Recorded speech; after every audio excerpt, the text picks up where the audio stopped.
A história que a gente vai mergulhar hoje é, sem dúvida, uma das mais comoventes e inspiradoras do mundo do futebol. É uma jornada que tem de tudo: glória, uma dor avassaladora e, por fim, um renascimento que tocou o mundo inteiro. Vamos lá. Mas antes da gente começar, aquele recado rápido de sempre. Se histórias como essa te interessam, vale muito a pena se inscrever aqui no canal, deixar um like e, claro, no final, contar pra gente o que mais marcou nessa trajetória. O apoio de todos é o que nos move. Bom, agora sim, vamos pra saga da Chapecoense. Tudo começa bem aqui, nesse estádio. Essa é a Arena Condá, em Chapecó. E olha, isso é muito mais que um simples campo de futebol. Esse lugar é o coração de uma comunidade inteira, o palco de uma história que vai muito além do esporte. E pra gente entender a dimensão dessa lenda, a gente precisa voltar lá no comecinho, nas raízes bem humildes que realmente forjaram a alma desse clube. A Chapecoense nasceu lá em 1973 com um propósito muito, muito claro: levar o futebol profissional para uma região do oeste de Santa Catarina que até aquele momento não tinha clubes muito estruturados. Era desde o início um projeto da comunidade. E essa ideia de ser um projeto da comunidade foi o ponto-chave. A Chape não surgiu do dinheiro de um grande empresário, não. Ela nasceu da fusão de times amadores da cidade. A missão, desde o primeiro dia, era clara: representar a sua gente. E foi essa conexão que criou uma torcida incrivelmente fiel. E foi com essa base, com essa identidade forte, que o clube começou uma das escaladas mais espetaculares que o futebol brasileiro já viu. A velocidade dessa subida foi impressionante. Pensa só, em 2009 a Chape estava lá na Série D, a última divisão nacional. Apenas 5 anos depois, em 2014, o time já estava chegando na Série A para jogar contra os gigantes do país. Uma escalada que parecia, sinceramente, impossível. Tá, mas como isso foi possível? Basicamente, foram 2 fatores. Primeiro, essa identidade regional fortíssima deu ao clube uma alma, sabe?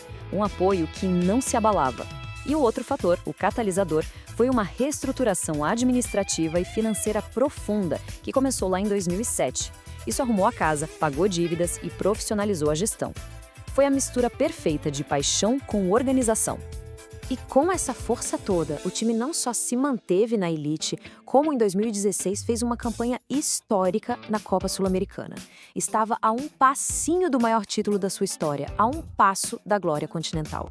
E foi ali, exatamente nesse momento, no auge do sonho, que tudo, absolutamente tudo, mudou de uma forma trágica, inimaginável.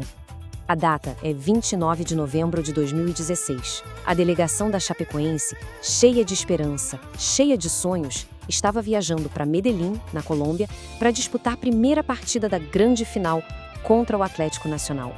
O resultado daquela noite se resume a este número. Um número devastador: 71 vidas. Jogadores, comissão técnica, dirigentes, jornalistas, todos se foram.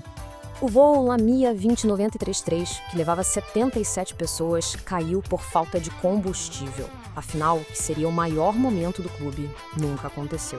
O mundo do futebol simplesmente parou.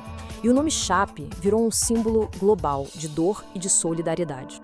E no meio de toda essa escuridão, surgiu um dos gestos mais bonitos da história do esporte.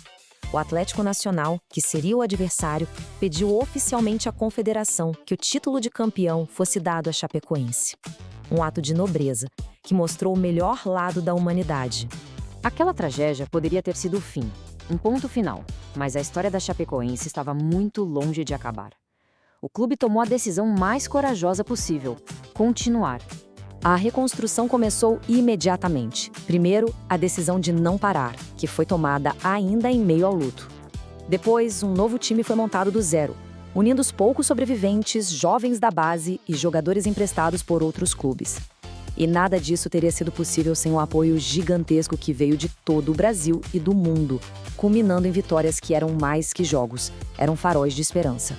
A imagem da Fênix não poderia ser mais perfeita para esse momento. A Chapecoense foi consumida pela tragédia, sim, mas usou as próprias cinzas para se reerguer, com uma força e um propósito ainda maiores. E o retorno aos campos foi espetacular. Poucos meses depois, já em 2017, o clube ganhou o Campeonato Catarinense, um título que significou o renascimento. E no mesmo ano, já estava de volta à elite do continente, jogando a Copa Libertadores. A Chape virou a prova viva de superação. Vamos agora para o legado final, para entender como tudo isso transformou a Chapecoense para sempre. Hoje, a Chapecoense é muito maior que um clube de futebol. O nome do clube se tornou sinônimo de resiliência.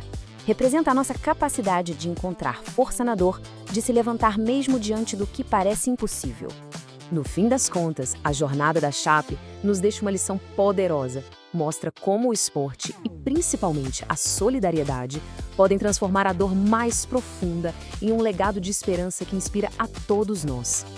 E isso nos deixa com uma pergunta para reflexão.